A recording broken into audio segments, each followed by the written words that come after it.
All right, Mario, I am live. Okay, great, Mario. You know what? I am going to get started here.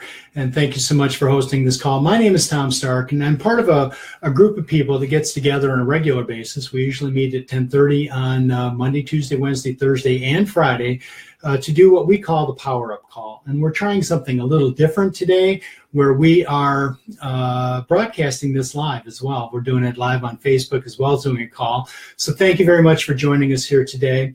Today, what I want to talk about is the power of declaration, or the power of declaring. Susan and I had the opportunity in early December to visit Virginia and to visit Monticello, the home of Thomas Jefferson.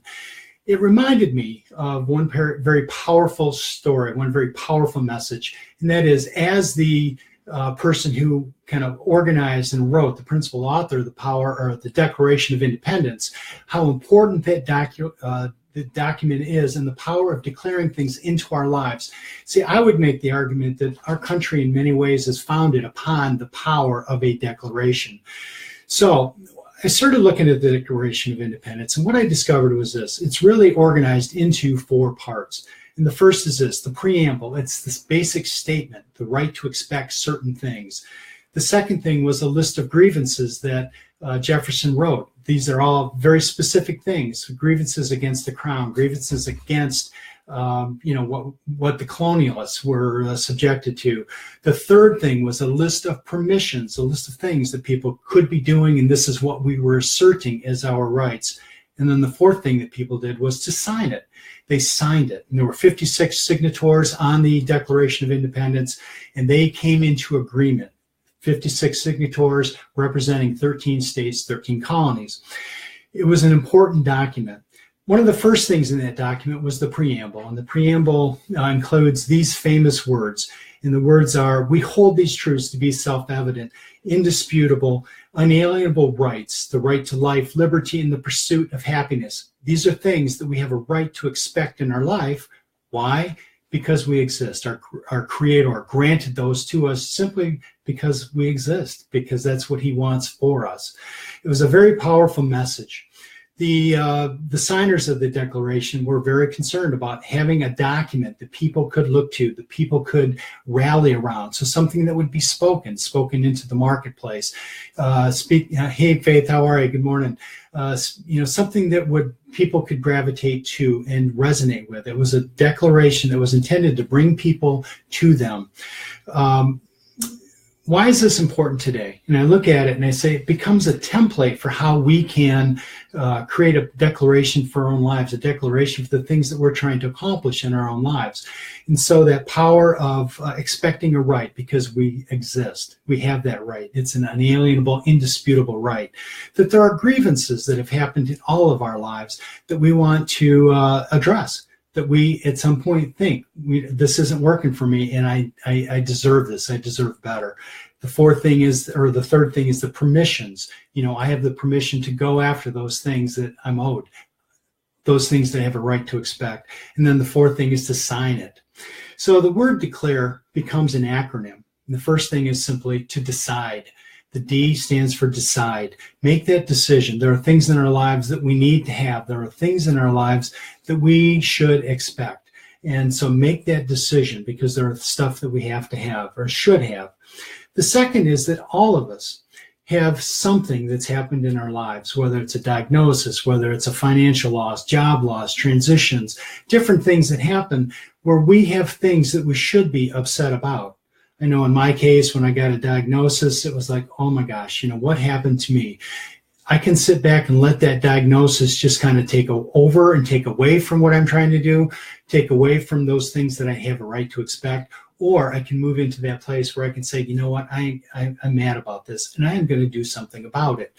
Same thing with permissions, that we all need permissions in our life. Anyway, decide. Make a decision to do something. Explain. That's what our founding fathers did. They explained what they were doing. This are the grievances we have. I have an explanation. I wrote it down. These are the things that I'm unhappy with. These are the things that I want to do something about. Explain it. The C in declare stands for collaborate. There are people out there who think that you have a mission that's very similar to what you have. And so collaborate, look for those partners in life who can help you achieve those things that you want to achieve. The fourth thing in declare is leverage. So decide, explain, collaborate, leverage, work with those people who are going to work with you and have them help you. We can only do so much in our lives, but there are other people out there who will support the mission, that will support that thing that you're trying to accomplish. And in the process of you will support them in the mission that they are trying to accomplish as well. The A in declare stands for activate. Words are great. I love speaking. I love words, but you know what? Words without action mean nothing. You have to activate the decision. You have to activate the explanation. You have to activate the collaboration, the leverage. You have to do something about it. The R in declare stands for resolve. And this is what Len was talking a little bit about yesterday with the resolution from New Year's, the setting of goals. If you look back and you use this as a template and you say, you know what, there are things in my life that I deserve. There's things in my life that I have a right to expect.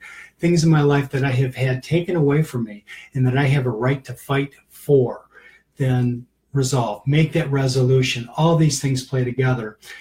And then the last thing is enunciate it, the E, enunciate. Speak it, write it, sign it, put it out there for people to see. It's a very important concept, I think, for people to have, that we take these words and we speak them and we put them out into the marketplace. We put them out into the world. We sign it and then we go forward with it. It's a very important thing. Our founding fathers put in the Declaration of Independence that we have the right to fight. We have the right to fight for our freedom. They also put in the Declaration that we have the right to commerce. They set it out as part of the permissions. In our journey as entrepreneurs, in our journey through life, we're not guaranteed anything. If you think back to the history of this country and the power of that declaration, how many people have shed blood over those words? We fought a revolution for it. We fought a civil war for it. We fought, in many respects, for the civil rights of people in this country just, 30 years ago. It wasn't that many years ago. We had to fight for it. There was a blood that was paid. And yet we have those benefits from all that stuff today. The power of declaring is critical. The power of declaring is really important. So with that, Mario, I want to turn the call back over to you. I thank you so much for everybody who joined on. I see Faith, you came in. Larry, Ryan, God bless you. Thank you for being here. Darlene, Jacqueline, thank you very much. Annie, thank you. I appreciate your comment. But declare things over your life. And with that, I'm going to say goodbye. Thank you very much. And I'd love to hear from you. Thank you. Bye-bye.